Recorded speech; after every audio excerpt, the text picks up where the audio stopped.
तो रिफॉर्म्स हो रही हैं या कुछ नए सेक्टर्स पर ये इस तरह के टैक्सेस आयद हो रहे हैं, इससे जो टैक्स कलेक्शन है उसको कितना फ़ायदा होगा और इन सेक्टर्स की ये हौसला शिकनी होगी या इनको भी इंकरेजमेंट मिलेगी? बिस्मिल्लाहिर्रहमानिर्रहीम। अरबाब, आपका शुक्रिया। और आपने बड़ा एक अच्छा टॉपिक जो है वो चुना है, चूँकि पाकिस्तान के अंदर जो आपकी डिजिटल सर्विसेज हैं उसके ऊपर टैक्सेशन लॉस तो मौजूद हैं, चाहे आपका इनकम टैक्स है या आपके सेल्स टैक्स है, और इवन हमारी जो प्रोविंशियल रेवेन्यू सर्विसेज हैं जिसके अंदर लाहौर, कराची और KPK की हैं, वहाँ पे ये प्रोविजंस तो मौजूद हैं, लेकिन इसकी जो अवेयरनेस जिस तरह इस बजट प्रपोजल्स के अंदर आई है वो पहले नहीं है। अब ये है कि डिजिटल सर्विसेज या डिजिटाइजेशन ऑफ टैक्सेशन जो है या ई कॉमर्स जो है, ये ऑल टुगेदर डिफरेंट सब्जेक्ट्स हैं। यानी कि आप इसको डिजिटाइजेशन ऑफ टैक्सेशन से आप जोड़ नहीं सकते। ये एक स्टेप है जो आपका डिजिटल सर्विसेज को आप इस तरह नेट के अंदर लेके आ रहे हैं कि आप डिजिटाइजेशन जो है उसको आप आगे लेके जाना चाह रहे हैं। और दुनिया भर के जितने भी ममालिक हैं, चाहे यूरोपियन कंट्रीज हैं, चाहे हमारे नेबरिंग कंट्रीज हैं जिस तरह इंडिया भी है, या हमारे मिडल ईस्ट के कंट्रीज हैं, वो ग्रेजुअली जो है वो इन डिजिटल सर्विसेज के ऊपर उन्होंने टैक्सेशन पे काम किया और उन्हें टैक्सेशन लगाया है और ई कॉमर्स के अंदर लगाया। और दुनिया के अंदर तकरीबन 4 से 7% जो है वो आपकी कंट्रीब्यूशन इन टैक्सेस की टुवर्ड्स मेन टैक्स के अंदर जाती है, और ऑलमोस्ट ये सारे का सारा विद होल्डिंग के अंदर है। इंपॉर्टेंट चीज इस चीज के अंदर ये है कि जब आप ये करने जा रहे हैं तो उसके अंदर एक तो आपकी डॉक्यूमेंटेशन आएगी,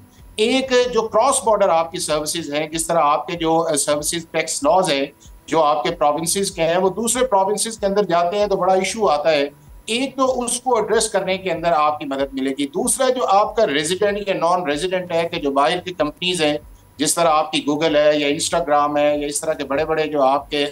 डिजिटल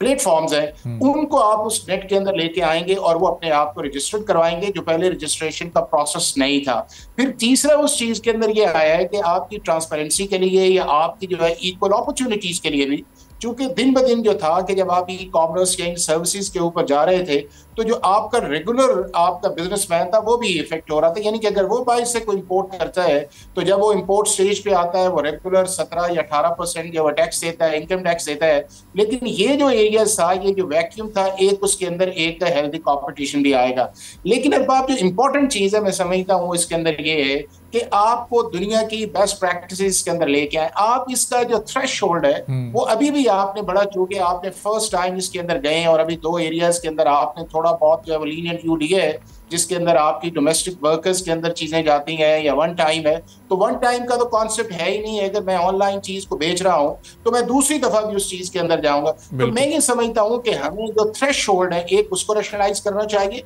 और दूसरा जो टैक्सेशन का है, मतलब दुनिया के अंदर जनरली जो है वो इनिशियली आप 2% के ऊपर जाते हैं, हम 5% के ऊपर जा रहे हैं। फिर उसके अंदर ये है कि आपकी अवेयरनेस का बड़ा इसके अंदर है। फिर आपने चूंकि सर्टेन चीजों को कनेक्ट करना है जिसके अंदर बैंकिंग भी है, आपकी कोरियर सर्विसेज भी है, आपका सर्विस प्रोवाइडर्स भी है, या आपने जिसने किया है, तो वो सारे के सारे को आपने एक ऑन बोर्ड करना है। तो मैं ये समझता हूँ कि ये एक फेडरल गवर्नमेंट का एक अच्छा स्टेप है। जिस तरह के दुनिया के दूसरे ममालिक के अंदर आप ई कॉमर्स या डिजिटल सर्विसेज को आप रिफॉर्म्स, इन्फोर्समेंट, ये जिस तरह के इकदाम हो रहे हैं ये ज़ाहिर बड़े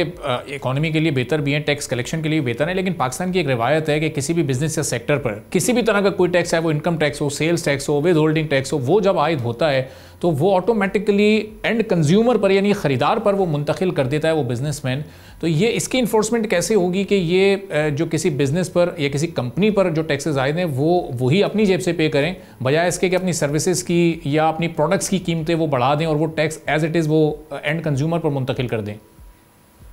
देखिए अरबाब, बिल्कुल आपने राइट इसके अंदर पॉइंट। एक तो ये है कि हमारा मुल्क के अंदर कोई भी हम अगर आप इनिशिएटिव लेना चाहते हैं और अगर वो जेन्युइन इनिशिएटिव है तो उसका एक रिएक्शन जो है वो आता है और कहता है कि नहीं, अगर आप इसको करना चाह रहे हैं तो पता नहीं इससे जो है ये चीजें इफेक्ट होगी। हालांकि वो चीजें ऑलरेडी प्लेस के अंदर आती हैं, लेकिन चूंकि आपके प्रोसेस के अंदर आप उन चीजों की देखना, दुनिया भर के अंदर अगर आप इस तरह की टैक्सेशन के अंदर जाते हैं तो आप एक माइंड मेकअप करते हैं, लोगों को अवेयरनेस करते हैं कि हम फलां साल के अंदर इस वैट मोड के अंदर जाना चाह रहे हैं और उसके अंदर हम ये करना चाह रहे हैं, आपकी सजेशंस हैं। तो मेंटली लोग प्रिपेयर्ड हो जाते हैं कि यानी कि सडनली उनके सामने जो है इस तरह का फाइनेंस बिल, जिस तरह FPR का आता है कि आप एक सीक्रेट बॉर्डर जो है वो रखते हैं और एकदम जो है असेंबली के अंदर प्रपोजल्स के अंदर आ जाता है and the people are astonishing के हो कह रहा है। दुनिया भर के अंदर जो बजट प्रपोजल इस तरह सिस्टेमिक इश्यूज को जब आप एड्रेस करते हैं तो आप उनकी पब्लिक ओपिनियन मेकिंग के अंदर जाते हैं, टाइम टेकिंग देते हैं, एक कट ऑफ डेट देते हैं, अवेयरनेस करते हैं, एजुकेशन करते हैं, उनके कंसर्न्स को एड्रेस करते हैं, एक्सेप्टेबिलिटी आ जाती है। दूसरा उस चीज के अंदर ये है कि हमारा बहुत बड़ा जो लूप होल है वो विद होल्डिंग एजेंट्स के ऊपर है कि जितना वो लोगों का टैक्स इकट्ठा करते हैं उतना वो आप स्टेट डिपॉजिट नहीं करवाते। उसके अंदर अवेयंस भी आता है, उसके अंदर उनकी जो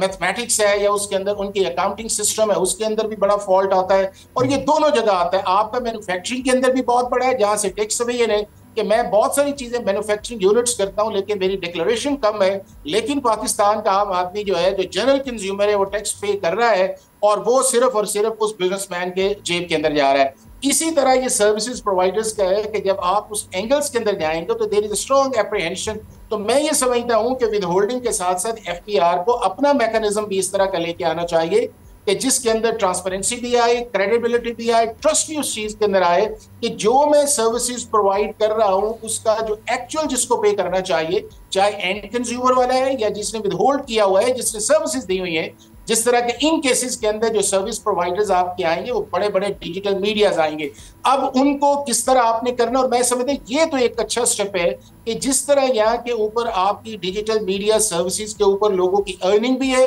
या जिस तरह की एक्सपेंशन हो चुकी है कि अब आपका हर दूसरा तीसरा शख्स जो है वो आपका ऑनलाइन कनेक्टिविटी के अंदर आ गया है, तो रिस्पॉन्सिबिलिटी उन सर्विसेज प्रोवाइड करने की आएगी, वो उन डिजिटल मीडिया प्लेटफॉर्म्स की आएगी। तो मैं समझता हूं कि वहां के ऊपर आपका बैंकिंग प्रोसेस जो है, आपका टैक्सेशन प्रोसेस जो है, या आपके रूल्स जो हैं उसको बहुत बेहतर करने की गुंजाइश होगी और साइमल्टेनियसली आपको टैक्स पेयर का ट्रस्ट जो है उसको लेना पड़ेगा। और आइंदा भी अगर आप इस तरह का काम करें इन सर्विसेज का, या आपका जो टैक्स नेट के अंदर दुनिया के अंदर चीजें आती हैं, तो अगर उनको फेज वाइज पब्लिक अवेयरनेस के अंदर जाके सिंप्लीफाइड प्रोसीजर्स को करके ट्रस्ट के साथ करेंगे तो मेरा ख्याल है कि इतना रिएक्शन नहीं आएगा। और वो रिएक्शन जो है वो इसलिए भी ज्यादा आता है कि आपने बजट प्रपोजल्स दिए, यानी कि अब 11 या 12 या 13 को जब आपकी आई है तो उसके बाद ये है कि आपने 22, 23, 24 तक बजट पास कर 13-14 दिन के अंदर मेरा ख्याल है कि वाइजली जो है इतने बड़े बजट को ना डिस्कशन करना अप्रोप्रिएट लगता है या हो सकता है, या हमारे एमएनएज एमपीएस के पास उतना टाइम भी नहीं है।